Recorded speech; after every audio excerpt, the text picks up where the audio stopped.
his cell phone records, his emails. Was he in contact with somebody overseas in Iraq and Syria or elsewhere?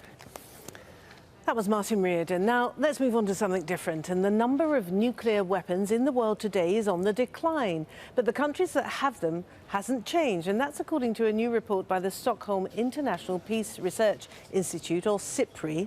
The study says Russia and the US continue to reduce their inventories, but combined, they have more than 93% of all nuclear weapons.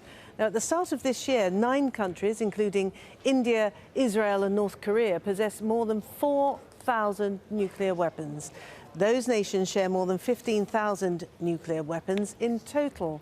All right, let's talk now to Tariq Rauf. He joins us from Vienna. He's the director of the research programme on disarmament, arms control and non-proliferation at the Stockholm International Peace Research Institute. Thank you for joining us. If the number of nuclear weapons is on the decline, shouldn't we be celebrating? Well, the decline is really very marginal. They've gone down about 400 nuclear warheads over last year. So I don't think that's any reason to celebrate. So the fact is the number isn't necessarily getting small enough to be of any significance. But you also pointed out in your report that those countries with nuclear warheads are actually refining their potential for delivery. That's true. So there are 4,000 nuclear warheads that are ready to be launched at a moment's notice, roughly about 1,700 in Russia and about 2,000 in the United States, which means that President Putin and President Obama have less than 12 to 15 minutes within which to make a decision whether or not to launch these weapons if their systems show them that there is an attack underway. This is the same level of alert that was prevalent during the Cold War. And President Obama, although he made his famous speech in Prague in 2009, calling for a world without nuclear weapons, very likely he will be leaving office signing a nuclear modernization program costing $1 trillion. Russia is halfway through a nuclear modernization program. India is building new nuclear weapons, including nuclear-powered and nuclear-armed submarines. So if we continue at this rate, nuclear weapons will be with us until the end of this century. But isn't this indicative of the global arena, of the increased tensions that we've seen between Russia and the West, Russia and the United States, particularly over Ukraine and the Crimea? So are these direct parallels, they're direct indicators as to how much tension there is in the world? Well, you're absolutely right that there have been increasing tensions between East and West over the past 3 or 4 years. But I would argue that nuclear weapons are completely useless in these conflicts. It is unthinkable to use nuclear weapons in the Ukraine-Crimea issue. Nuclear weapons are completely useless in fighting the Daesh or ISIS in the Middle East. Nuclear weapons are completely useless against Al-Qaeda. So the only real purpose of nuclear weapons is maintenance of Cold War deterrence doctrines.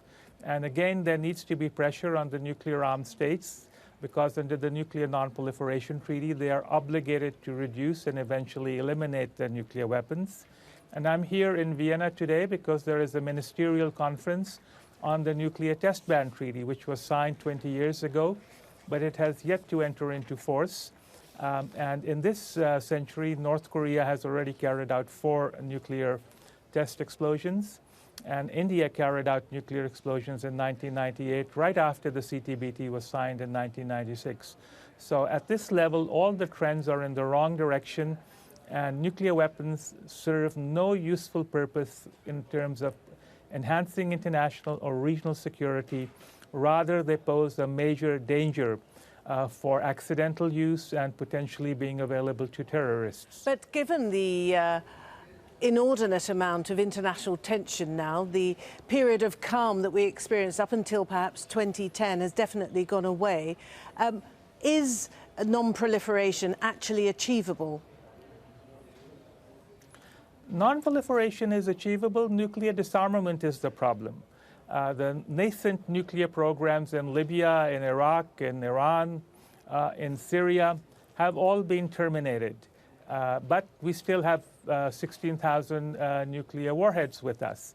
and the pace of nuclear disarmament is not keeping pace as it was expected to after the end of the Cold War.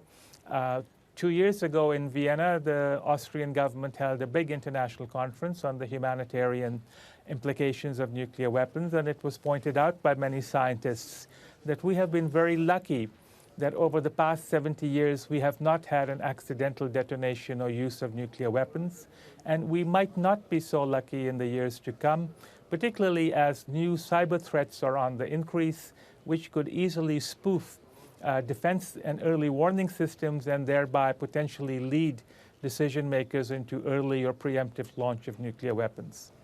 Okay, thank you very much. Some sobering news then from Tariq Rauf of the Disarmament, Arms Control and Non-Proliferation at the International Peace Research Institute of Stockholm. Thank you very much.